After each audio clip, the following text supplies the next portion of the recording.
क्या आपके कंसल्टेंट ने भी आपके साथ फ्रॉड किया है, जहां आपको मिसगाइड किया है? अगर आप एक नए एप्लीकेंट हो, आप अपनी फाइल लॉन्च करना चाहते हो और आप डरते हो, आप कंफ्यूज हो कि आपका कंसल्टेंट आपके साथ फ्रॉड ना करे, जहां आपको मिसगाइड ना करे, तो ये वीडियो आपके लिए है। इस वीडियो में मैं 5 ऐसे साइन जिसको आपने ऑब्जर्व करना है। अगर इसमें से एक भी साइन आपको लगता है आपके कंसल्टेंट जिनसे आप बात कर रहे हो उसमें है, तो आपको कभी भी उसके साथ अपनी फाइल प्रोसेस नहीं करनी। बहुत सारे बच्चे डेली बेसिस पे मेरे साथ बात करते हैं, जो उनके क्वेश्चंस हैं, जो उनसे मैं बात करता हूं, उस एक्सपीरियंस से ये वीडियो बनाई है। मैं आपका Aman Parmar from B point visa consultant. हमेशा यही कोशिश होती है कि आपको कोई मिसगाइड ना कर सके, आपके साथ कोई फ्रॉड ना कर सके, मगर फिर भी बहुत सारे बच्चे डेली बेसिस पे बहुत सारी कंप्लेंट्स करते हैं कि मेरे साथ मेरे कंसल्टेंट ने ऐसे किया, मुझे रॉन्ग कोर्स दे दिया। उन सभी पॉइंट्स को आपने पहले माइंड में रखना है, उसके बाद ही आपने उस कंसल्टेंट के साथ अपनी फाइल प्रोसेस करनी है। और इसी के साथ मैं ये भी उम्मीद करूंगा कि ये वीडियो आपको अच्छी लगेगी, आप इसको ज़्यादा से ज़्यादा लाइक और शेयर करेंगे, ताकि जो उन सभी स्टूडेंट तक पहुंच सके जो बच्चे कनाडा या अनदर किसी कंट्री का वीज़ा लगवाना चाहते हैं, या अपनी फाइल प्रोसेस करवाना चाहते हैं, जो कन्फ्यूज़ हैं कि एक अच्छा कंसल्टेंट कैसे चूज़ करें। सबसे पहला पॉइंट जो मैं आपके साथ डिस्कस करने जा रहा हूँ वो है ऑफर लेटर फीस। बहुत सारे कंसल्टेंट आपने सुना होगा, वो आपको हमेशा कहेंगे कि हम अपना प्रोसेसिंग फ़ीस तब लेंगे जब आपका वीज़ा आ जाएगा, अदरवाइज़ हम आपसे कुछ नहीं लेंगे। मगर ये सच नहीं है। आज मैं आपको जो अंदर की बात है वो बता रहा हूँ। बहुत सारे कंसल्टेंट आपको ये फोर्स करते हैं कि आप एक से ज़्यादा ऑफ़र लेटर के लिए अप्लाई करें, और वो हमेशा वही कोशिश करते हैं जिस कॉलेज में ऑफ़र लेटर फ़ीस नहीं होती, मगर आपसे ऑफ़र लेटर का फ़ीस लिया जाता है, जो कि तकरीबन $100 होता है। अगर आपने 3 कॉलेज में अप्लाई किया तो आपके $300 कनेडियन डॉलर की मैं बात कर रहा हूँ, आपने उनको दे दिया, और उसका जो आपका 100% वो पेमेंट आपके कंसल्टेंट के पास रहती है, क्योंकि उस कोर्स का ऑफर लेटर फीस नहीं है। आपने जब भी किसी कंसल्टेंट के साथ अप्लाई करना है तो उस यूनिवर्सिटी या कॉलेज की वेबसाइट पे जाना है, वहाँ पर आपको ऑफर लेटर का फ़ीस दिखाई देता है। अगर वहाँ पर वो ऑफर लेटर का फ़ीस नहीं है तो उस कॉलेज में उस कोर्स की ऑफर लेटर फ़ीस नहीं है, आपने उसके लिए ऑफर लेटर फ़ी नहीं देनी। अगर आपका कंसल्टेंट आपसे उस कोर्स की ऑफर लेटर फ़ीस मांग रहा है तो आपने उसके साथ अप्लाई नहीं करना। हमारे साथ डेली बेसिस पे बहुत सारे बच्चे बात करते हैं, बहुत सारे बच्चे कमेंट करते हैं, जब वो बताते हैं कि मैंने इस कोर्स के लिए अप्लाई किया था, इस कॉलेज में अप्लाई किया था, तो मेरा क्वेश्चन उनसे यही होता है, जिसके बारे में मुझे मालूम है कि इसका ऑफर लेटर फ़ीस नहीं था, कि सर आपने क्या इसकी ऑफर लेटर फ़ी अपने कंसल्टेंट को दी है? तो उनमें से 99.99% यानी कि लगभग 100% बच्चों ने आंसर यस में दिया है। तो ये बहुत बड़ा साइन है। अगर आपका कंसल्टेंट आपसे ऑफर लेटर की फ़ीस ना होते हुए भी ले रहा है तो आपको कभी भी उस कंसल्टेंट के साथ अपना फाइल प्रोसेस नहीं करना। सेकंड मेन पॉइंट जो मैं आपके साथ डिस्कस करूंगा वो है फेक डिग्रीज के बारे में। अगर आपके एकेडमिक स्कोर बहुत कम है, जहां आपका आइल्स में स्कोर बहुत कम है, जिसमें बहुत सारे कंसल्टेंट ऑलरेडी आपको पहले बोल चुके होते हैं कि इस फाइल पे वीज़ा लेना लगभग ना है, तो आप 1 या 2 ऐसे कंसल्टेंट आपको मिलते हैं जहां पर वो बोलते हैं कि हाँ मैं आपको इस पे वीज़ा लेके दे सकता हूं। उनका मोटिव क्या होता है कि आपको किसी तरह से अलग तरीके में लेके जाना और आपसे पैसा निकलवाना। जैसे आपको बोलते हैं कि ये डुप्लीकेट डिग्री मैं आपके लिए लगा सकता हूँ, जे TRF जो डुप्लीकेट है वो मैं आपके लिए अरेंज कर सकता हूँ, आप मुझे इतना पैसा दे दीजिए। उसमें वो पैसा कमा लेते हैं, फिर चाहे आपका वीज़ा आए चाहे ना आए। बहुत सारे बच्चों के साथ ऑलरेडी ये हुआ है। बहुत सारी एप्लीकेशंस जो बैन हो चुकी हैं, अगर आपकी फ़ाइल में कोई फॉल्स डॉक्यूमेंट होता है, अगर वो एम्बेसी को मालूम पड़ जाता है, तो 100% आपका जो फाइल है उसको बैन किया जाता है 5 साल के लिए। तो इस चीज़ से आपने बचना है। अगर आपकी प्रोफाइल में कोई वीक पॉइंट है और आप उसी वीक पॉइंट के अकॉर्डिंग आपने अगला कोर्स चूज़ करना है। जहां पर मैं आपको एक एग्जांपल देना चाहता हूं, कल ही एक बच्चे से मेरी बात हो रही थी, उसके 52% मार्क्स थे 12th में, और उस बच्चे के कंसल्टेंट ने उसको गाइड किया कि मैं आपका 12th का डिग्री अरेंज कर दूंगा जिसमें आपका एकेडमिक स्कोर हाई हो जाएगा और फिर हम आपकी फ़ाइल लगाएंगे। उसके लिए उससे मोटा पैसा लिया जाएगा। उसके बाद अगर वो फॉल्स डॉक्यूमेंट एम्बेसी को मालूम पड़ जाता है, क्योंकि वो जो अपनी एजुकेशन आगे ले रहा है वो 12th के बेस पे ही ले रहा है, अगर वो चेक हो जाता है और वो फॉल्स डॉक्यूमेंट होता है तो वो 5 साल के लिए बैन होगा। अगर कोई कंसल्टेंट आपसे ये वादा कर रहा है तो आप उससे रिटर्न में लीजिए कि ये सारी चीज़ आप मुझे रिटर्न में दे दीजिए, ताकि जो मैं नेक्स्ट अगर कोई कल को मेरे पे एक्शन आता है तो मैं आपको इसमें इन्वॉल्व कर सकूँ। क्योंकि अगर ये फॉल्स डॉक्यूमेंट निकलता है तो बैन भी आप होंगे। अगर 420 का केस बनता है वो भी आप पे ही बनेगा, कंसल्टेंट उसमें से निकल जाएगा। थर्ड जो मेन पॉइंट मैंने आपके साथ डिस्कस करना है, गैप डॉक्यूमेंट्स, गैप की जस्टिफिकेशन। उसके लिए बहुत सारे कंसल्टेंट आपसे एक्सपीरियंस के नाम से या किसी डिप्लोमा या किसी कोर्स के नाम से बहुत बड़े नंबर में पैसे लेते हैं, बहुत बड़े नंबर्स में। ये नॉर्मली देखा जाता है जब भी आप कहीं पर जाते हो, आपका इतना गैप है, इसके लिए आप मुझे इतना पैसा दे दीजिए, मैं आपका एक्सपीरियंस बना दूंगा। और वो एक्सपीरियंस भी वैसे ही बनते हैं जैसे आप सभी को मालूम है, उसकी कोई जेन्युइनिटी नहीं होती। बहुत सारे बच्चे इस फ्रॉड का हिस्सा बनते हैं। मैं आप सभी को कहना चाहता हूँ कि कभी भी आपने ऐसे कंसल्टेंट के पास नहीं जाना जो आपसे इन सभी चीज़ों का मोटा पैसा चार्ज करते हैं। फोर्थ पॉइंट जो सबसे मेन है, मेरे साथ डेली बेसिस पे इतने बच्चे बात करते हैं कि सर मुझे मेरे कंसल्टेंट ने कोर्स के बारे में नहीं बताया कि आपकी फ़ाइल किस कोर्स में लॉन्च हो रही है, किस कॉलेज में जा रही है। वो पैकेज सिस्टम होता है। बहुत सारे बच्चे हमारे साथ भी बात करते हैं कि सर आप पैकेज करते हो।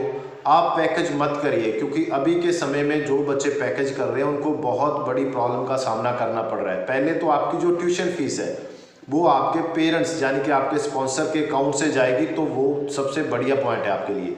जीआईसी आपके बच्चे के अकाउंट से ही जाना चाहिए। अगर आपका कंसल्टेंट आपकी फ़ीस पे कर रहा है, वो आपका जीआईसी पे कर रहा है। वैसे 99% जो पैकेज सिस्टम होता है उसमें आपका जीआईसी नहीं जाता और आपका फ़ीस 6 मंथ का जाता है। उस सिस्टम में बहुत सारे बच्चों को आगे प्रॉब्लम आती है। तो फीस आपके पेरेंट्स यानी कि आपके स्पॉन्सर जो भी हैं, उसमें आपके पेरेंट्स हो सकते हैं, ग्रैंड पेरेंट्स, जिसको भी आपने स्पॉन्सर दिखाया उन्हीं के अकाउंट से आपका फीस जाना चाहिए, उन्हीं का आईटीआर, उन्हीं का सीए रिपोर्ट साथ लगेगा। सेकंड चीज़, जीआईसी बच्चे के अकाउंट से जाना चाहिए। अगर आपको पैकेज करना भी है तो ये सारी कंडीशंस आपने उनके साथ रखनी है कि फ़ीस आपने मेरे अकाउंट में डालनी है या मेरे स्पॉन्सर के अकाउंट से डालनी है, वहाँ से आपने फ़ीस पे करनी है। आपको कॉलेज, किस कॉलेज में आपका अप्लाई किया जा रहा है, क्या वो गवर्नमेंट कॉलेज है और उसका कितना फ़ीस पे कर रहे हैं, वो 1 ईयर का या 6 मंथ का, साथ में जीआईसी पे हो रहा है या नहीं हो रहा, उसके बाद आपने उसके साथ पैकेज करना है। अगर आपके कंसल्टेंट आपको कहते हैं कि हम आपका वीज़ा लेके दे देंगे मगर पैसा सब फिर लेंगे अगर आपका वीज़ा आएगा, और आपको कॉलेज के बारे में, कोर्स के बारे में नहीं बता रहे, तो कभी भी आपने उनके साथ अप्लाई नहीं करना। पैकेज में बहुत सारे बच्चों को रिफ्यूज़ल आता है और उन रिफ्यूज़ल वाले बच्चों को बाद में भी क्लियर नहीं होता कि उनकी फ़ाइल पहले किस कोर्स के लिए गई थी, किस कॉलेज में गई थी, तो जो एसओपी पहले लगाया था वो कैसे लगाया था, जो एप्लीकेशन फॉर्म फिल हुआ था, जो फैमिली फॉर्म फिल हुआ था वो कैसे हुआ था। तो जब तक आपको जो क्लियर नहीं होगा तो आप रीअप्लाई जब अपनी फ़ाइल को करेंगे तो आपको बहुत बड़ी प्रॉब्लम आ सकती है। अगर आपके पहले कंसल्टेंट ने कुछ ऐसा डॉक्यूमेंट साथ में लगा दिया जो आपको क्लियर नहीं है, जहां आपको नहीं मालूम कि आपके पहले कोर्स कौन सा था या कॉलेज कौन सा था, तो कैसे आप इन सभी को, जो आपको रिफ्यूज़ल मिला है, जो रीज़न आए हैं, कैसे आप उसको जस्टिफाई कर पाओगे दोबारा एसओपी में। तो बहुत बड़ी प्रॉब्लम आपके लिए आ जाती है अगर आप पैकेज सिस्टम करते हो, और वो 90% अच्छी प्रोफाइल वाले बच्चे भी पैकेज में चले जाते हैं। दूसरा, पैकेज का सबसे बड़ा लॉस क्या है, जो आपका एक्चुअल एक्सपेंस होता है उससे 4 से 5 लाख रुपया आपसे ज़्यादा लिया जाता है। अगर आप डायरेक्ट फाइल अपनी लगाते हो तो आपको 4 से 5 लाख रुपए का बेनिफिट हो सकता है और आप अपनी मनपसंद कॉलेज और कोर्स चूज़ कर सकते हो। इसके बाद जो 5th पॉइंट है वो है एडवांस पैसे में। एडवांस पैसे लिए जाते हैं बहुत सारे बच्चों से अलग अलग तरीके से। तो किसी भी कंसल्टेंट को जिससे भी आप अपनी फ़ाइल प्रोसेस करवा रहे हो, प्रोसेसिंग चार्जेस नहीं देने एडवांस में। मैं तो ये भी कहूँगा कि आज के समय में बहुत सारे ऐसे कंसल्टेंट हैं जो आपसे प्रोसेसिंग चार्जेस नहीं लेते। अगर मैं अपनी बात करूँ, अपनी कंपनी की बात करूँ, तो हमारे पास जितने भी केस लगते हैं ऑल ओवर इंडिया से, हम किसी भी बच्चे से प्रोसेसिंग चार्जेस नहीं लेते।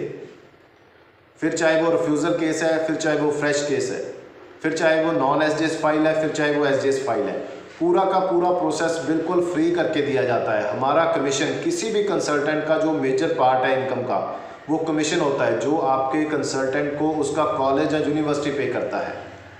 तो हमारी टीम, हमारी कंपनी 100% सिर्फ कमीशन पे ही काम करती है। बच्चे का हमारे सिस्टम, हमारी कंपनी को एक पैसा भी पे नहीं करता। उसमें जितनी भी सर्विसेज आपकी होंगी वो सारी की सारी आपको फ्री ऑफ कॉस्ट दी जाती हैं। अगर आपसे पैसा लिया जाता है प्रोसेसिंग फ़ीस का, तो उसके पीछे क्या क्या आपको सर्विसेज मिलती हैं, या क्या आपने किस समय उस पैसा को देना है, बहुत सारे बच्चे डेली बेसिस पे बात करते हैं कि वीज़ा लगवा दिया, उसके बाद क्या करना है कुछ मालूम नहीं। डेली बेसिस पे 100+ कॉल्स आती हैं कि सर मेरे कंसल्टेंट ने मुझे ये नहीं बताया, मेरे कंसल्टेंट ने मुझे ये नहीं बताया, आपकी वीडियो से मालूम पड़ा। तो ऐसी प्रॉब्लम्स डेली बेसिस पे फेस होती हैं और वो कंसल्टेंट आपसे मोटा प्रोसेसिंग फ़ीस भी लेते हैं। बहुत सारे बच्चे इसी चीज़ के कारण कि मुझे प्रोसेसिंग फ़ीस ना देनी पड़े, मैं प्रोसेसिंग फ़ीस सेव कर लूँ, अपनी फ़ाइल खुद लॉन्च करते हैं। तो मैं उन सभी बच्चों को भी कहना चाहता हूँ कि आप इस सिस्टम में मत पड़िए, आप कंफ्यूज हो जाएंगे। बहुत सारी टेक्निकल पॉइंट्स होते हैं जिनको आपने कवर करना होता है जब अपनी फ़ाइल लॉन्च करते हैं। आपको किसी भी तरह की प्रोसेसिंग फ़ीस देने की ज़रूरत नहीं है। हमारी कंपनी 100% आपकी फ़ाइल फ्री ऑफ कॉस्ट, जितनी कॉस्ट आपको पड़ेगी अगर आप खुद अपनी फ़ाइल लॉन्च करेंगे, उससे भी $200-400 कम में आपका फ़ाइल प्रोसेस करके देगा। और पूरा का पूरा जो आपका सिस्टम रहेगा जेन्युइन रहेगा, हर एक चीज़ आपके साथ शेयर होगी। फिर चाहे आपका फैमिली फॉर्म है, फिर चाहे वो आपका एप्लीकेशन फॉर्म है, फिर चाहे आपके जितने डॉक्यूमेंट साथ में जाएंगे, पूरा का पूरा PDF बनकर आपकी मेल पे आएगा। आपने उसको चेक करना है, चेक करने के बाद हमें रिवर्ट करना है कि हम मैंने सारी फ़ाइल चेक कर ली है। उसके बाद हमारी टीम आपकी फ़ाइल लॉन्च करती है। एक एक बात आपसे कंसर्न किया जाता है। SOP पहले आप हमें रफ बना कर देते हो, फिर हम उसको पॉलिश करते हैं, उसके बाद दोबारा से आपके पास आती है। अगर उसके बाद भी आपने कोई चेंज करवानी है, फिर वो चेंज होता है, फिर आपके पास जाता है। जब आपकी तरफ से कंफर्म हो जाता है कि ये SOP मेरे लिए प्रॉपर रेडी हो चुकी है, तब वो SOP आपकी फ़ाइल में लगाई जाती है। जहाँ पर मैं उन सभी एप्लीकेंट्स के लिए, उन सभी स्टूडेंट्स के लिए एक और चीज़ कहना चाहता हूँ। अगर आपने हमारे से प्रोसेस नहीं भी करवानी फ़ाइल, आप किसी भी कंसल्टेंट से पूरे इंडिया से अपनी फ़ाइल प्रोसेस करवा रहे हैं, फिर भी आप सिर्फ ये जानना चाहते हैं कि ये कोर्स क्या मेरे लिए ठीक है, क्या ये कंसल्टेंट जो मेरे से बात कर रहा है क्या वो मुझे मिसगाइड तो नहीं कर रहा, उसके लिए आप हमारी कंपनी में बात कर सकते हो। 9551760001। पूरी तरह से आपको हेल्प किया जाएगा फ्री ऑफ कॉस्ट, कोई भी कॉस्ट हमारी नहीं है। डेली बेसिस पे जितने भी बच्चे मेरे से बात करते हैं, हमारी कंपनी में बात करते हैं, हम किसी से कोई चार्ज नहीं लेते। जो भी हेल्प होता है, फिर चाहे उनका ऑफर लेटर मंगवा के देना है, सिर्फ LOA मंगवा के देना है, किसी का फ़ीस पे करवाना है, किसी का GIC पे करना है, किसी का मेडिकल की अपॉइंटमेंट बुक करनी है, किसी की बायोमेट्रिक की अपॉइंटमेंट बुक करनी है, किसी की टिकट बुक करके देनी है। बहुत सारी सर्विसेज हम देते हैं बच्चों को डेली बेसिस पे फ्री ऑफ कॉस्ट। जो बच्चे हमारी कंपनी के साथ फ़ाइल लॉन्च करते हैं उनको तो देना ही देना है। जो नहीं करते, जो अदर किसी कंपनी के साथ अपनी फ़ाइल लॉन्च करते हैं, उनके लिए भी ये सारी सर्विस हमारी कंपनी फ्री ऑफ कॉस्ट देती है। तो आपको किसी भी तरह का हेल्प चाहिए तो आप हमारी कंपनी के साथ कांटेक्ट कर सकते हो। 100% आपको प्रॉपर गाइडेंस मिलेगी, पूरी तरह से आपकी हेल्प की जाएगी, ताकि आपको किसी भी बच्चे को कोई भी कंसल्टेंट उसके साथ फ्रॉड ना कर सके, उसको मिसगाइड ना कर सके। उम्मीद करता हूँ ये वीडियो आपको अच्छी लगेगी, आप इसको ज़्यादा से ज़्यादा लाइक और शेयर जरूर करेंगे, ताकि ये वीडियो सभी उन बच्चों तक पहुँच सके जिन्होंने कनाडा में या अदर किसी कंट्री में अपनी फ़ाइल लॉन्च करनी है।